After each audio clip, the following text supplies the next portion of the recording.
너는 이렇게 살아본 적 있느냐라는 제목으로 말씀을 전하겠습니다. 고린도후서 두 번째 시간입니다. 고린도후서는 크게 세 편의 편지로 기록되어 있다 말씀드렸습니다. 아, 오늘 이 고린도후서 11장의 이 부분이 실은 바울이 고린도 교회에 다시 찾아갔다가 문전박대 당한 후에 다시 돌아와서 울면서 적은, 야속한 마음에 울면서 적은 그 편지의 아주 중요한 핵심적인 부분을 우리가 읽은 겁니다.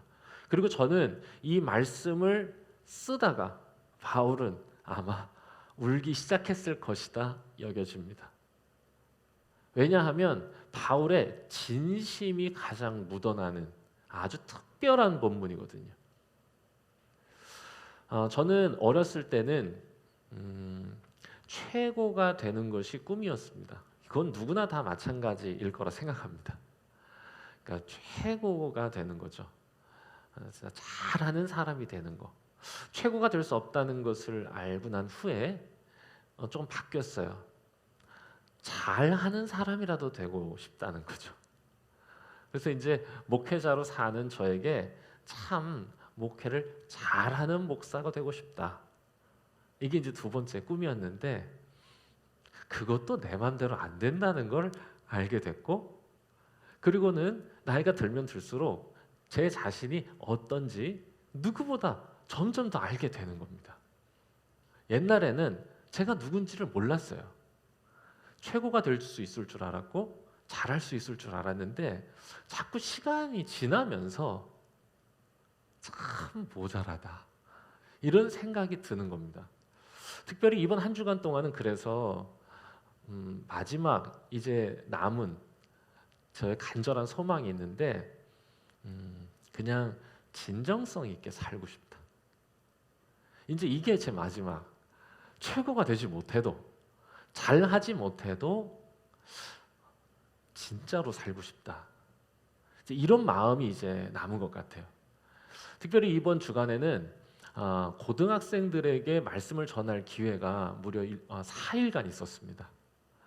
그 친구들을 만나면서 우리 태균이도 여기 있는데 태균이 같은 아이들은 무엇보다 저 사람이 진짜인가를 묻는 세대라고 생각하거든요.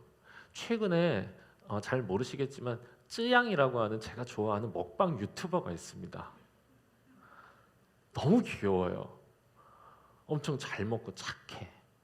그런데 뒤에 무슨 뭐 광고를 했다 뭐 이러면서 유튜브를 그만뒀다고 하는 소식을 들었습니다. 안타까워요. 마음이 너무 아파. 근데 그렇게 되는 원인이 뭐냐? 지금 이 세대가 진짜인가를 묻는 세대이기 때문에 그런 거예요. 아마 저는 이 마음을 갖는 걸 예수님도 우리에게 바라실 것이다라고 생각하고 믿어요. 확신해요. 왜냐하면 예수님이 부활하신 후에 제자 베드로를 만나가지고 물으셨던 거 기억할 겁니다. 너나 사랑해? 너나 사랑해? 이랬을 때 베드로가 네 이렇게 하지만 그때 정말로 예수님이 3번이나 동일한 질문을 던지신 이유와 목적을 생각해 보면 그건 바울의 사랑 고백을 들으시고 싶으셨던 것을 넘는 것 같아요. 사랑 고백을 듣고 싶으셨던 게 아니라 그 베드로가 가진 사랑의 진정성을 보고 싶으셨던 거예요. 그리고는 이렇게 물으시고 또한 이렇게 요청하시는 거예요. 진짜로 살 수 있겠느냐? 내가 목자가 되어 양을 진짜로 사랑했던 것처럼 너도 정말로 저들을 사랑할 수 있겠느냐? 양을 먹이고 치라고. 그러니까 그 사랑의 진정성, 진짜로 살 수 있느냐를 묻는 거죠. 저는 이것이 오늘 우리에게도 동일하게 묻고 계신 주님의 질문이다. 하나님의 사람은 어떤 사람이냐라고 묻는다면 저는 복잡하게 종교적으로 말하고 싶지 않아요. 진정성이 느껴지는 사람입니다. 진짜로 산다는 거. 작년 5월 필그림 하우스에서 철로 역정 수련회를 가졌던 거 기억나시죠? 너무 그립고 애틋합니다. 모든 순간이 아름다웠어요. 날씨하며 좀 덥긴 했지만 그 조그마한 방에 모여서 함께 예배하던 그 시간, 함께 열심히 기도했던, 뜨겁게 기도했던 그 시간들이 너무 좋아요. 그런데 가장 기억에 남는 순간이 있어요. 그게 뭐냐면 집회 후에 김백준 형제가 감격에 찬 목소리로 한마디 저에게 했던 게 저에게 기억에 남아요. 목사님, 그때 설교하신 목사님이 제 친구 목사인 황종윤이라고 하는 목사님이셨잖아요. 너무 설교 말씀이 좋았어요. 그때 너무 감격에 찬 우리 백준이 했던 한마디, 목사님, 진짜 목사님을 만났어요. 나한테. 그래서 제가 백준이한테, 그건 내가 아니고 저 사람한테 가서 할 얘기다. 그걸 왜 나한테 하냐? 그럼 1년이 지난 지금도 풀리지가 않습니다. 물론 약간 들킨 듯하기도 하고, 야, 이거 참 그렇습니다. 이 질문이 오늘 말씀을 읽는 키워드가 되겠습니다. 너는 진짜인가? 저는 오늘 말씀을 특별히 저에게 적용하는 말씀으로 묵상했습니다. 바라기는 저에게 묵상했던 이 말씀이 여러분들에게도 함께 묵상되어지면 좋겠다라는 생각도 가집니다. 진짜인지를 묻는 건데, 오늘 우리가 읽은 이 본문은 바울이 정말 낯설게도 학자적 필터를 걷어내고 인간 바울의 모습으로 자신의 진정성을 호소하는 유일한 본문입니다. 다 느껴져요. 오늘 말씀해 보니까 내가 다른 사람들이 자랑하니까 나도 좀 자랑 좀 하자 이러면서 자랑해요. 이런 적이 없어요. 항상 정연하게 말하는 사람인데, 그러면서 드러나는 그의 진정성, 저는 이걸 여러분들이 느끼실 수 있으면 좋겠어요. 좀처럼 흥분 안 하잖아요. 그런데 엄청 섭섭하고 엄청 억울하고 엄청 야속하고 엄청 답답한 거예요. 왜냐하면 고린도 교회에 찾아갔는데, 문제가 있다고 해서 찾아갔는데 그 문제에 대해서 조언을 해줄 기회를 주기는커녕 먼저 와 있던 예루살렘에서 소위 추천장이라고 하는 라이세스 같은 거를 들고 온 베드로의 인증을 받은 몇몇 설교자들이 바울은 가짜고 내가 진짜다 라고 말하고 주장한 것 때문인지 바울을 말하지도 못하게 문전박대하고 내쫓은 겁니다. 그런데 여러분, 바울은 진짜거든요. 알면 알수록 이분은 정말 하나님을 믿은 사람이에요. 저 같은 사람은 감히 비할, 벌써 말하는 제 자신이 너무 부끄러워서 말도 다 못하겠어요. 정말 하나님 믿었어, 이분은. 진짜 이분이 이렇게 사신 모습, 말하는 걸 들어보면 진짜 예수님 사랑한 사람입니다. 그러면서 뭐라고 말하는 거냐? 오늘 말씀을 보면 왜 몰라주냐고 말하는 거예요. 문전박대 당하고 나서 막 울면서 야, 왜 몰라주냐? 이러면서 저는 이런 소리로 들었어요. 그렇게 사람 보는 눈이 없어? 너무 야속한 거야. 야, 왜 그 사람들은 진짜라고 생각하고 왜 나는 가짜라고 생각해? 제가 뭐 감정이입해서 백준 형제에게 따지려고 하는 건 절대로 아닙니다.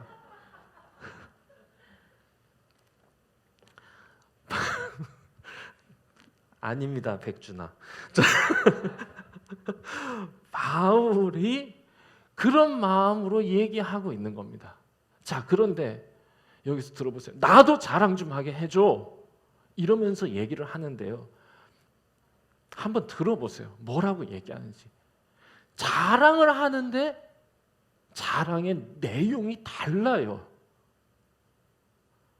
읽다가 울컥하면서 저도 눈물이 날 뻔했어. 이게 뭘 자랑이냐? 이렇게 생각이 들었고 나중엔 그래, 이게 진짜 자랑이지 라는 생각으로 이어졌어요. 제가 오늘 말씀을 충분히 여러분들도 오늘 말씀 봉독하면서 그 감동을 느끼셨겠지만 제가 조금 더 마음에 와닿게 표현을 다듬어서 제가 다시 한번 읽어보도록 하겠습니다. 성경을 보시면서 쫓아와 보세요. 그 사람들 말이 그렇게 믿어지더냐? 그들이 뒤통수 치고 뺨 때리는 건 줄도 모르고 좋아하니 나 진짜 안타깝다. 그래, 그 사람들 말대로 내가 말은 잘 못한다. 내가 설교하면 많이 졸더라. 그 사람들이 나보다 설교 잘해. 하지만 그렇다고 내가 하나님의 말씀과 진리에 대한 지식과 지혜가 그들보다 부족하지 않아. 그 사람들은 당당하고 자신 있게 자신 있는 말투로 너희를 가르치려 했지만 나는 너희를 가르치려 하기보다 너희를 섬기려고 겸손히 낮춘 게 어떻게 허물이 될 수 있다는 말이냐? 나도 정통 히브리인이고 이스라엘이다.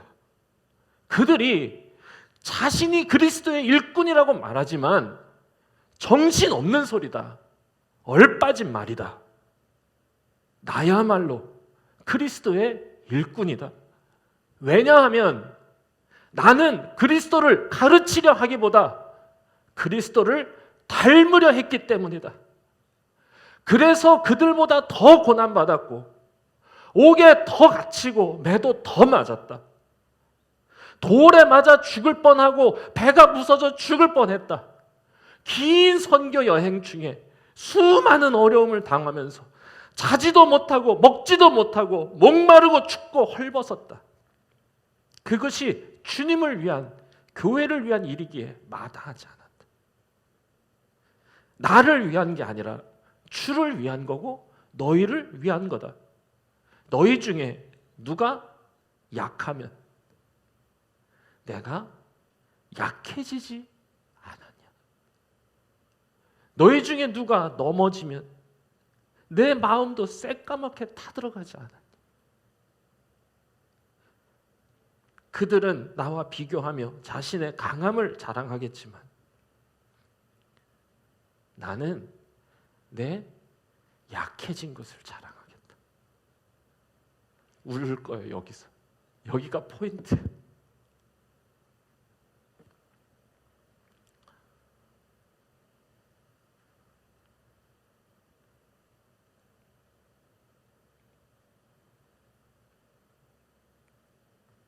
모든 표현이 모두 멋집니다. 단어 하나, 문장 하나 모두 기억하고 싶습니다. 결국 바울이 말하려고 하는 건 나는 예수님 닮으려 했던 거다. 왜 그걸 몰라주냐? 바울은 자신의 진정성을, 자신을 보여주기 위해서 그들처럼 자신이 가진 능력을 말한 게 아니라 내 안에 누가 사시는지를 말하는 것 같아요. 그분처럼 고난받는 것. 그렇게 살아왔던 자신의 삶의 궤적을 얘기하는 거예요. 너희들이 진짜 봐야 될 건 추천장이 아니다. 그래서 제가 오늘 이 말씀을 읽으면서 이 바울의 이 호소 속에서 저에게 적용한 거예요. 진정성 있는 사람, 하나님의 사람, 로마서 8장에 보면 모든 피조물들도 바로 그런 하나님의 사람을 기다린다고, 진짜를 기다린다, 이렇게 기록되어 있어요. 그러면서 저에게 적용한 거예요. 진짜로 살아갔던 바울의 이 호소 속에서 우리가 정말로 보아야 할, 성령님이 이 기록을 통해 우리에게 보여주시고자 했던 진짜 진정성 있는 삶의 모습 두 가지를 제가 적용해 봤습니다. 첫 번째는 저는 이 말씀을 읽으면서 이런 질문을 저에게 던지는 것 같아요. 오늘 말씀 제목이에요. 너는 이렇게 살아본 적이 있느냐? 라고 묻는 건데, 바울의 이 호소의 진정성, 진짜로 산다는 건 첫 번째, 저는 이렇게 적용합니다. 힘들고 어려운, 때로는 귀찮지만 옳은 일을 오랫동안 묵묵히 지속하는 것. 그런 사람에게서 우리는 진정성이라는 걸 느끼는 겁니다. 바울이 지금 말하려고 하는 게 뭐겠어요? 지난 20년 동안 자신이 어떻게 살아왔는지의 삶의 궤적을 이야기합니다. 매맞고 욕듣고 피해받고 힘든 일 하는 건 실은 바울에게 어울리지 않는 일이에요. 왜냐하면 바울은 소위 가장 잘 나가던 사람이고 싫은 소리 듣기 싫어했던 사람이고 굳은 일은 다른 사람에게 맡기고 자신은 뒤에 서서 관망하던 사람이었습니다. 얼마나 이 사람의 지위가 높았는지는 그 사람이 사내들인 공의회에 찾아가서 살인 면허증을 받는 장면으로 증명되는 거예요. 당시 로마 사회는 피라미드 구조였기 때문에 최상위에 있었던 국회의원에 해당하는 사내들인에게 접근할 수 있었던 사람은 차관급 사람들이나 가능했던 겁니다. 젊은 바울이라고 하는 인물이 사내들인과 대화할 수 있었다는 건 그의 지위가 얼마나 높았는지를 증명해 주는 거거든요.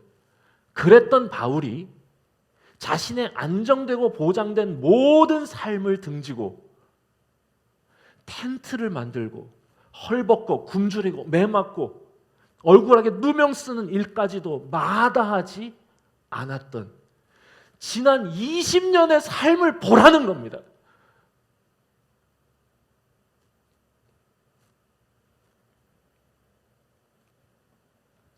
한 번 멋진 행동을 한다고 그 사람의 진정성이 느껴지는 법 없습니다. 진정성은 시간으로만 드러나는 거예요. 진정성 있는 말투, 진정성 있는 목소리, 진정성 있는 눈빛이라는 건 애초에 없습니다. 제가 어떤 목소리를 하면 여러분들은 제 진정성을 느끼겠습니까?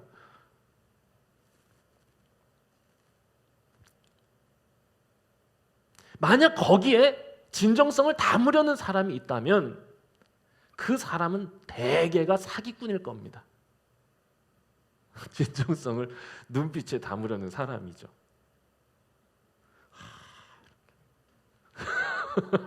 어떻게 좀 진정성이 있나요? 이게 그런 걸 연습을 좀 해야 될 것 같은데. 바로 바울이 말하려는 건 바로 그거. 바울에게 우리가 배워야 하는 거 이거예요. 그가 살아온 삶의 궤적, 그렇게 살아온 그의 시간. 한두 번 열심히 할 수 있고 1, 2년 열심히 할 수 있어요. 하지만 10년을, 20년을 그렇게 사는 건 다른 차원의 일이라 그거죠. 저는 우리 찬양팀, 우리 식구들에게 진짜 감사드립니다.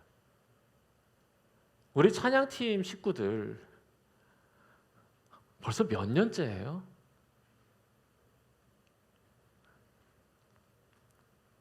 쉬운 일 아니거든요. 힘들고 어렵고 귀찮거든요. 그 일을 한 주도 어김없이 꾸준히 해오는 거예요. 때로는 힘들겠죠. 때로는 불평도 생기겠죠.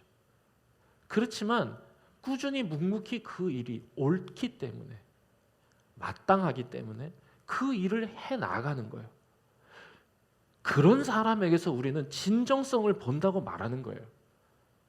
목회자들도 1년, 2년 열심히 할 수 있는 사람 많습니다. 정말 열심히 하는 후배 목회자들을 볼 때 기도가 절로 나와요. 10년 가게 해달라고. 그리고 조언도 해줘요. 10년 열심히 하는 게 중요해. 지금 그러니까 열심히 하지 말라는 얘기는 아닌데 그렇게 하면 10년 열심히 하기 힘들어. 한결같이 열심히 하는. 2주 전에 제 후배 목사 한 분을 만났어요. 전웅재라고 하는 목사인데요. 정말 잘 나가던 목사입니다. 전도사 시절에 분당에 만락교회라고 있어요. 엄청 큰 교회예요.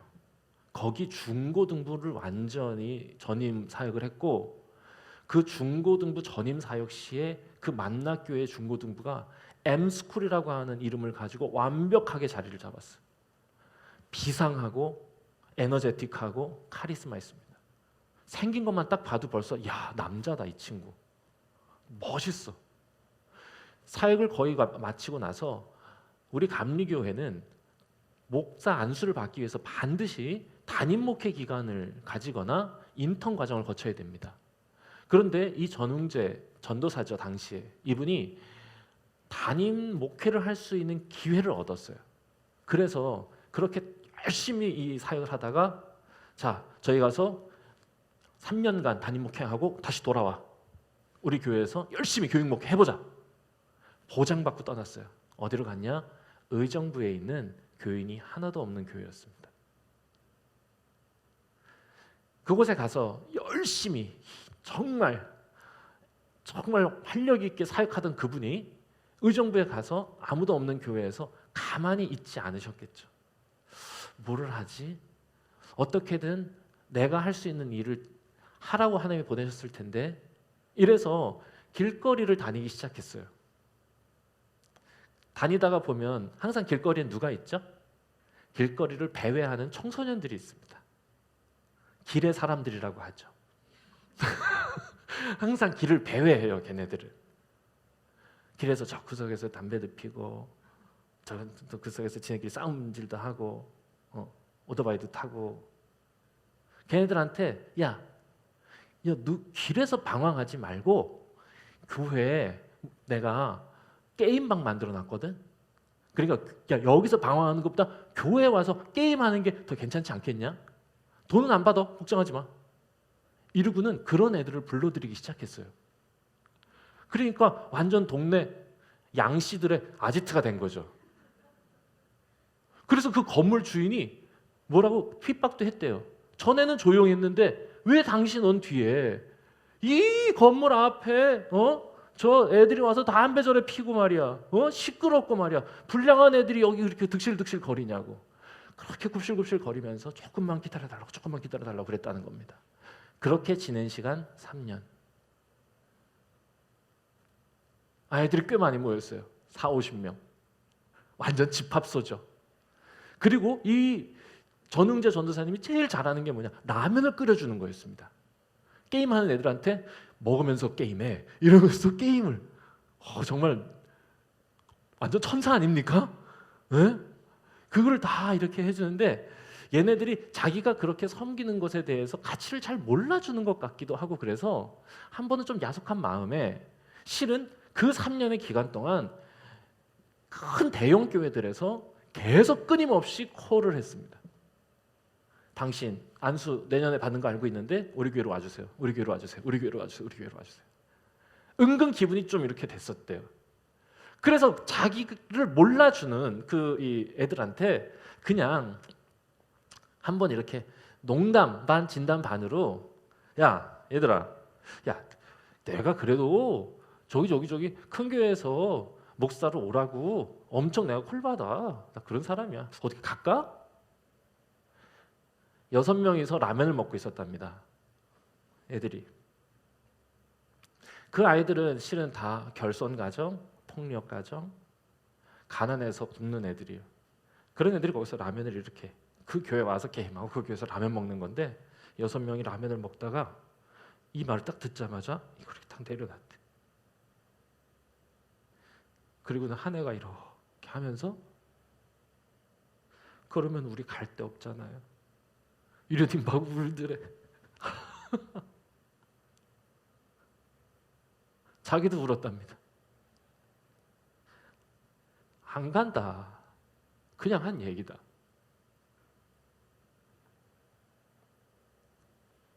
그렇게 10년 지났습니다. 그 친구랑 얘기를 하는데 진짜 이 사람 진짜 목사다.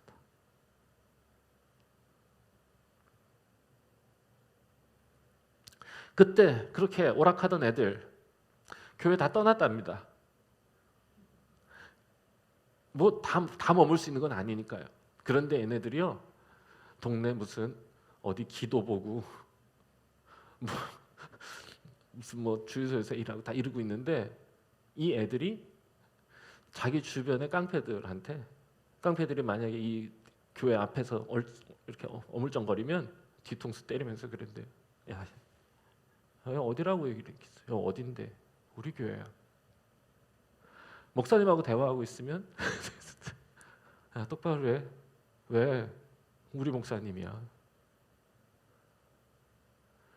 그리고 그 교회에는 그때 남은 애들, 그렇게 힘든 애들이 다 모여서 지금은 한 7, 80명 되는 건강한 교회가 돼가고 있습니다. 아직 자립은 못했어요. 근데 얘네들이 이제는 라면 먹던 애들이 이제 좀 커가지고요. 야, 우리 교회 옥상에 상가 옥상을 쓸 수 있는 상가 옥상에 우리들이 함께 교제할 수 있는 루프탑 카페를 만들어 보자. 얼마가 드는데요? 얼마인데 너희들이 한 사람이 3만 원씩 내면 어떻겠냐? 애들이 다 3만 원씩 내고 루프탑 만들고 그렇게 하면서 교회를 잘 섬겨가고 있다는 겁니다.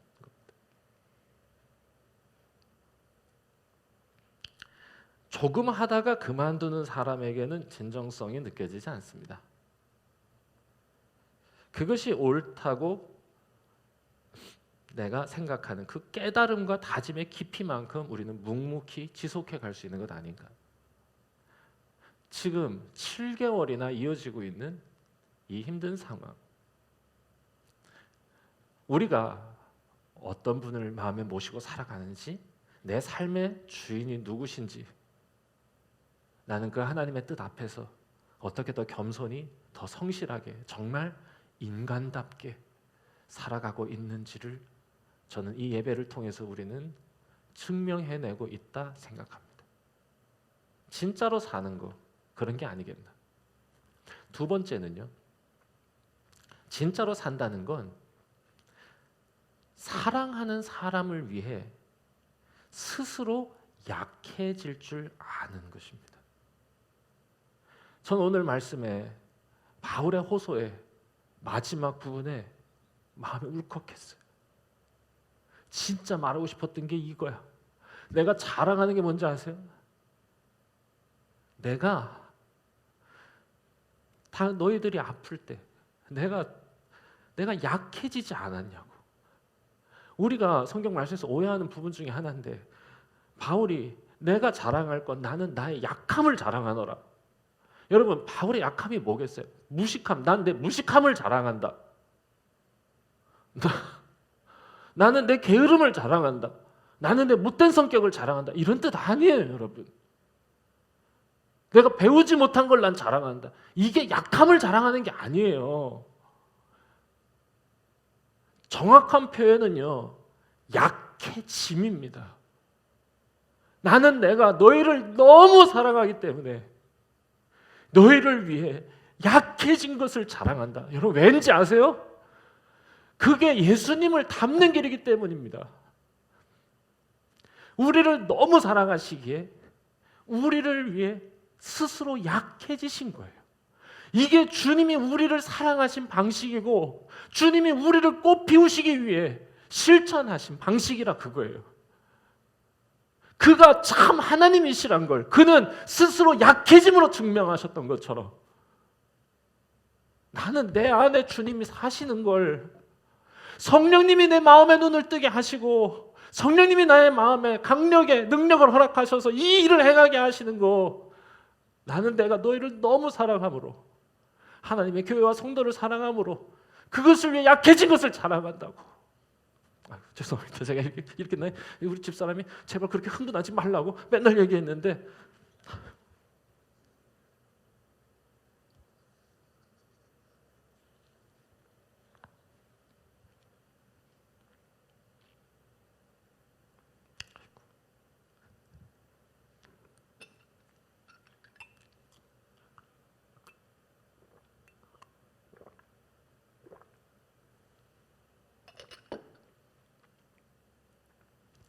그 상담하는 사람들의 대원칙이 있습니다. 그게 뭐냐면,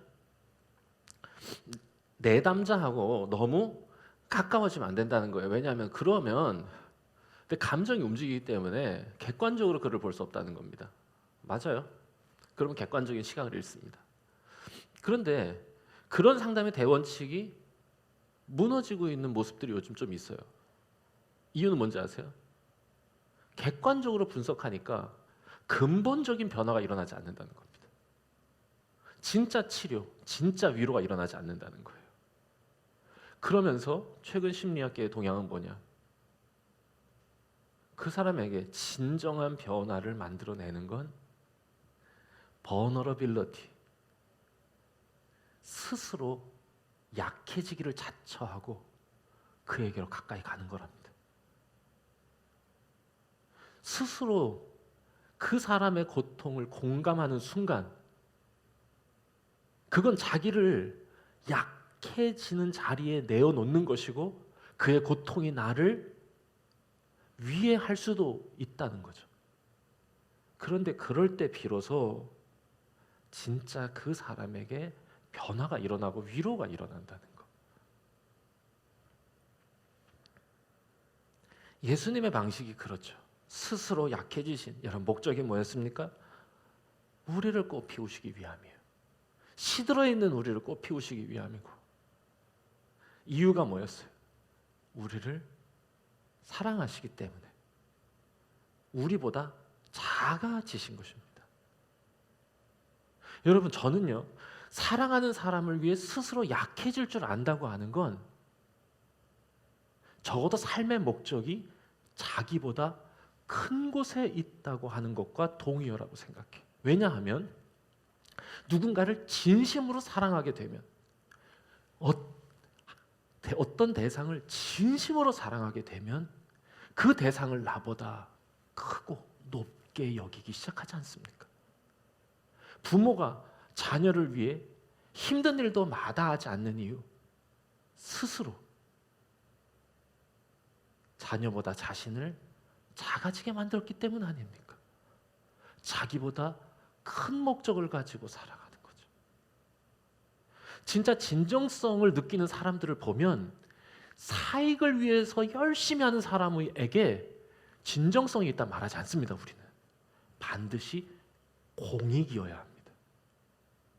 나보다 큰 무엇을 추구하는 목적과 꿈이 있는 사람, 그 사람에게서 우리는 진정성을 느낀다. 그리고 그 일을 꾸준히 감당할 때, 그 힘들고 어려운 일을 꾸준히 감당할 때 우리는 그 사람에게 진정성이 있다. 후배 목회자 한 사람을 더 말씀드리고 싶어요. 지금 저 망원동에 조그마한 지하 예배실에 개척을 한 김주평이라고 하는 전도사가 있어요. 30살 초반인 것 같아요. 교회를 개척하고 교회가 당연히 목회자의 삶을 보장해 줄 수 없잖아요. 그러니까 이 친구는 할 수 있는 모든 일을 합니다. 할 수 있는 모든 일을 합니다. 그런데 이 친구가 최근에 목회자 이중직을 허용해야 되냐 마냐, 목회자가 이중직을 하다 보면 그 사람이 목회를 할 거냐 말 거냐, 이런 기사를 보고는 마음이 너무 아파서 자기 글을 올린 거예요. 그러면서 거기에 썼던 한마디가 제 마음에 무겁게 남았어요. 이렇게 씁니다. 오해하지 않았으면 좋겠습니다. 저는 10가지 싫은 일을 마다하지 않게 하는 한 가지 이유를 갖고 삽니다. 이 친구가 31살인가 2살인가 그런데 기가 막히다. 마음이 느껴지시죠? 그래서 오늘 말씀 묵상이 저에게 적용하는 거라고 한 겁니다. 그래서 이런 분들, 이런 바울의 모습 앞에서 내가 너무 부끄럽다 이런 생각도 들고 하나님께 기도하게 됩니다. 하나님, 그렇게 진정성 있는 사람으로 살게 해주십시오. 결국 진정성 있는 사람으로 산다는 것, 예수님처럼 산다는 것 아니겠습니까? 예수님이 이 땅에서 보여주신 삶의 그 궤적을 따라가는 거고, 그분이 우리를 위해 약해지신 그 마음을 갖고 살아가는 것 아니겠습니까? 누군가를 위해. 그래서 저는 오늘 이 말씀이 우리에게 2가지 질문을 던지는 것 같아요. 첫 번째, 너는 지금껏 그렇게 살아본 적이 있느냐? 힘들고 어려운 일, 때론 귀찮게 느껴지지만 옳은 일을 꾸준히 묵묵히 지속적으로 애쓰며 너 살아본 적이 있냐? 정말 그렇게 살아본 적이 있냐? 두 번째 질문, 너는 한 번이라도 누군가를 참으로 사랑해서 그를 위해 스스로 약해져 본 적이 있느냐? 우리가 주님을 따라 사는 것, 주님을 사랑하며 사는 것은 단지 신앙을 갖고 종교인으로 산다는 걸 뜻하는 게 아닙니다. 신앙을 통해 예수님을 닮아가는 거예요.